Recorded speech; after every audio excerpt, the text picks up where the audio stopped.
Gonky, the last time we talked about the Kuwaiti Air Force shooting down 3 F-15Es, what did we talk about?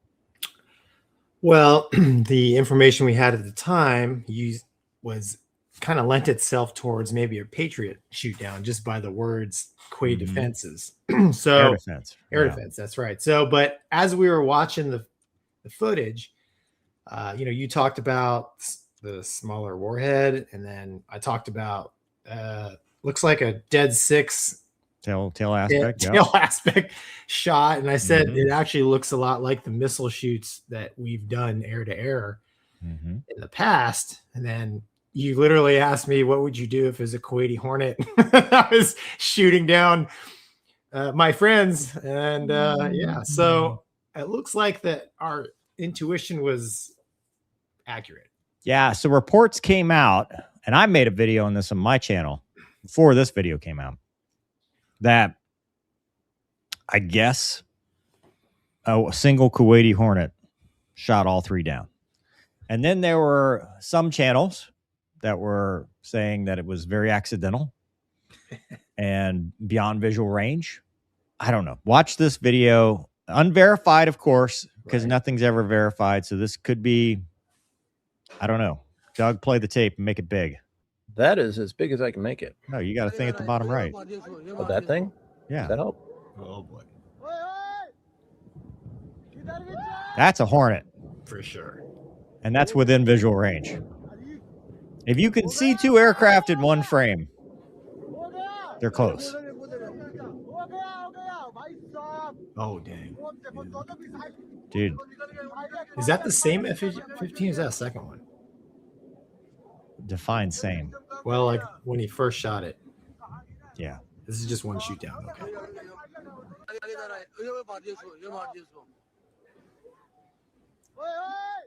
Oh, man. So the video starts. That's a Hornet. Yeah.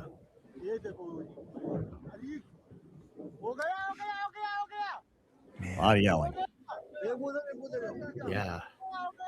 I mean, wow. I mean, dude, just think about it. If you're just a regular person on the ground filming, you don't know what's going on, right?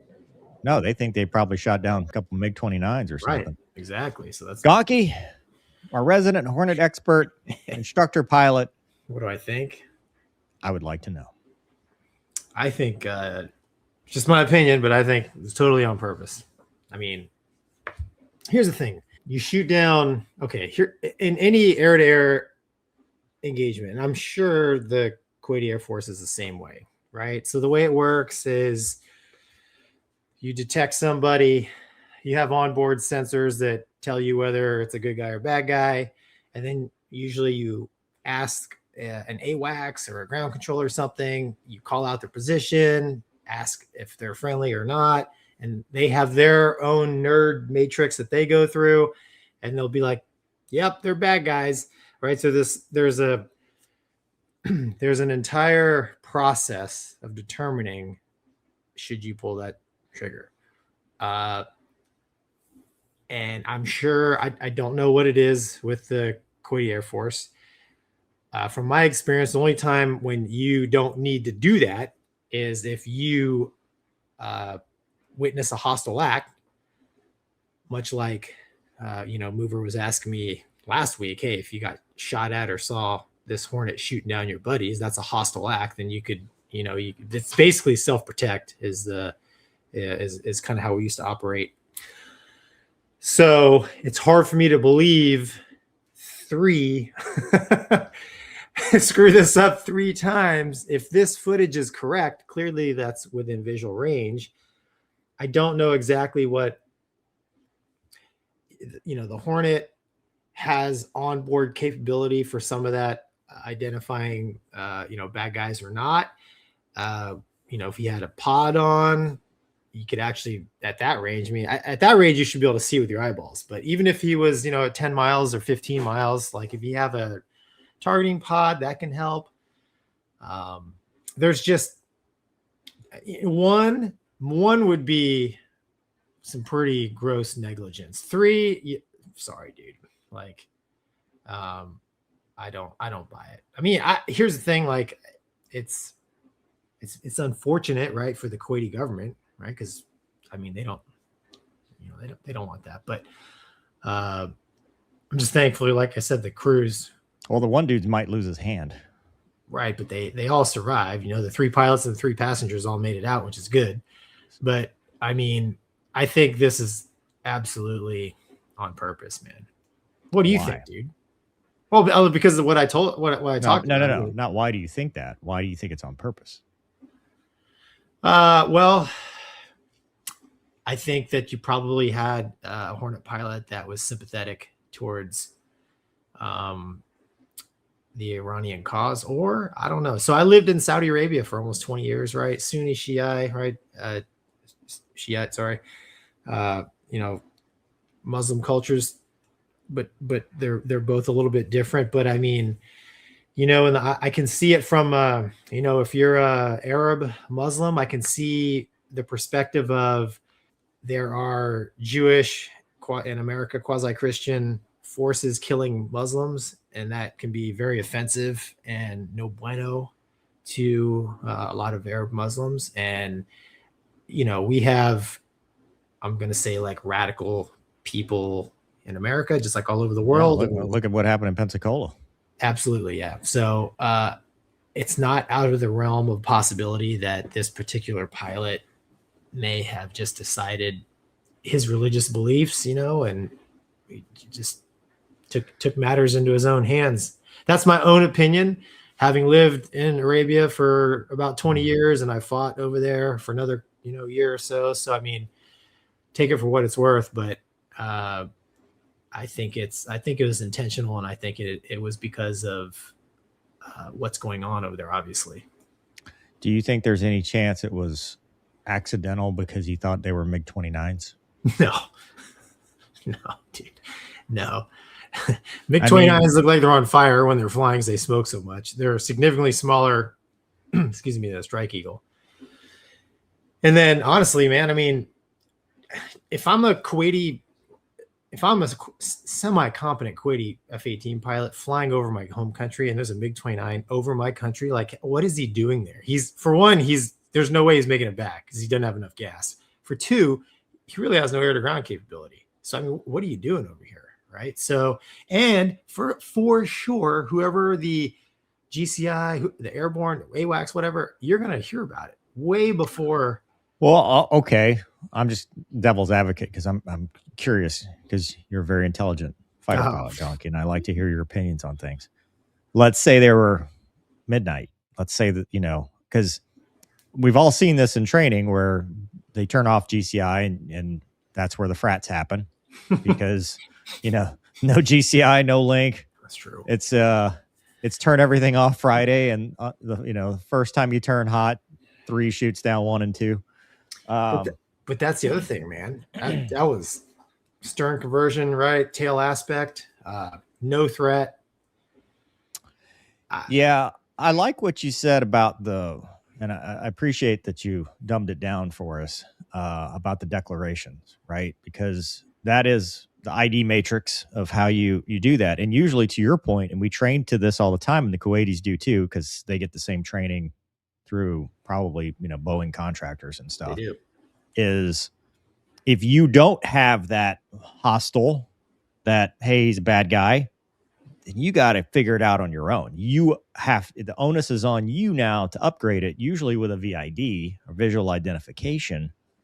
And as we see here, they're close enough to make that VID. Now, what we don't know in this video is in what sequence it was. Like, was this the third jet, and had he collapsed the range down from the 10 to 15 miles to within visual range, and that was the last one, and he's looking over his left shoulder going, ooh, oh yeah, this one looks, so those other 2 weren't. Oh, geez. Now, that being said, is there any excuse for it? No. Gross buffoonery for 1, pure incompetence for 2. I cannot, for 3. Some people were asking, like, is it possible that he was just like, here's 3 targets, pop, pop, pop, and didn't really think it through? Or dude, I mean, I've never shot down another aircraft. But I know the first time I employed in real combat, I was extremely cognizant of not shooting somebody I wasn't supposed to shoot. Like I was really keyed up to like, don't screw this up. And I would imagine everybody who's participating in hostilities over there, probably the same, if not more, because we're talking about a larger scale exercise. And like, no kidding. I mean, hot lead on air-to-air targets. So, I mean, I think that there's probably heavy emphasis on, potential for blue on blue. I mean, you talk about in exercises, we've seen stuff like this before, which I have too, but every time I've seen it, it's always been hot contacts, meaning they're coming at you, like coming out of the target area, which is usually the strikers. And those are the guys and gals that usually get shot in the face by the fighters that are supposed to protect them. Usually by the Strike Eagles, but go on. Right. They're the ones shooting down. Exactly. Because, you got a hot contact. Maybe it looks like they're maneuvering against you. Onboard systems, going back and forth between good guy, bad guy, can't get a word in. Boom, you shoot, and that's a mistake. So luckily you make those mistakes in training. You don't do that in real life. But I mean, these, from what we saw last week in this latest footage, that particular Eagle, I can't speak for the other two. Dead six, right up the tailpipe, no threat. For all accounts, just cruising along 300 knots, fat, dumb, and happy. Well, and that is actually probably what saved them. Yeah, because you're right. A face shot would have probably killed at least the pilot. Right. Yeah, you're right. Absolutely. If there's any like, at least it could have been worse. When we first talked about this, the Patriot made more sense just based on, how they operate. They're not looking outside necessarily, fog of war, target saturation, stuff like that. Yeah. This is not that. That's not how fighters operate. Well, like I said last week, my old skipper, Lieutenant Nathan White, he was killed in 2003 by a Patriot. And one of my old skippers was in that squadron when that happened. And he's the one who told us, you get shot up by a Patriot, eject. It's because it will kill you. Yeah. It's not that like, for sure it's going to shoot you down. No, it will kill you. Like the profile that thing flies, it aims to take you out. I mean, dude, it sucks. I don't know that there will be much beyond this because of, politics. I know a lot of people have this idea that, we're America. And, if you like politics in the region and politics in general, that's a tough one, man. That's a tough one because no one got killed, thankfully. Yeah. We lost 3 jets, but. Well, I mean, it wouldn't surprise me if there's probably a change in ROE or in the air plan. Yeah. To keep something like this from, I mean, you like to think just one rogue person doing this, but I mean, I don't know. I'm not saying there's more. Yeah. And there was the idea that I've seen floated about, well, maybe he thought they were Israeli, which doesn't help the case at all. But because that's a universal hatred, right? They thought that it was Israelis somehow over there, but why would the Israelis be there? But still, like, allegedly they're on the same team, right? So I mean, whether they're Israeli, Strike Eagles or U.S. Strike Eagles, I mean, it doesn't. If you're on the same team, also blue on blue. So, is that blue on blue or green on blue? I don't know, man. It was green on blue in Afghanistan when it was like, was it Afghan nationals that turned around and killed? Oh, yeah. It's considered a green on blue. Yeah, I don't know. I mean, I'd be surprised if that Kuwaiti pilot's flying. He's probably doing a desk job or jail or something. I don't know. But I mean, you're right. It's very, very lucky that nobody was killed in it's tragic. We lost 3. I mean, dude, the Strike Eagle is it's not. I mean, we make fun of it, but it's an awesome airplane. Wow. And then that poor girl. So she's been doxxed. They found her injept drop night video and made a meme about her and how this is strong woman. And it's like, I get it. You want to celebrate her because she's, you know, doing a good job, girl power, all that stuff. But she's a fighter pilot in a combat zone. Just Yeah. can we not? Well, you know, it's like after SEER school, I told my parents, I said, listen, if I ever get shot down somewhere, take down all my pictures in the house. You don't know me. Yeah. I mean, I'm serious. Like, because people, I mean, social media it's a double-edged sword. It's great. And then it's terrible. Like, these people are over there. I mean, men and women are over there, you know, fighting, like lives on the line kind of thing. And that kind of exposure, I mean, she might have a target on her now. I don't know, you know? Well, especially with the, you know, they're talking about sleeper cell activations and all that stuff. That's what I'm saying. Like, it's, you know, stuff like that is, it's not good. See how we can't lock it down? As of right now, man, we're lucky nobody was killed. Like you said, the one guy, his hand was pretty mangled. Yeah. But I mean, dude, they're all alive.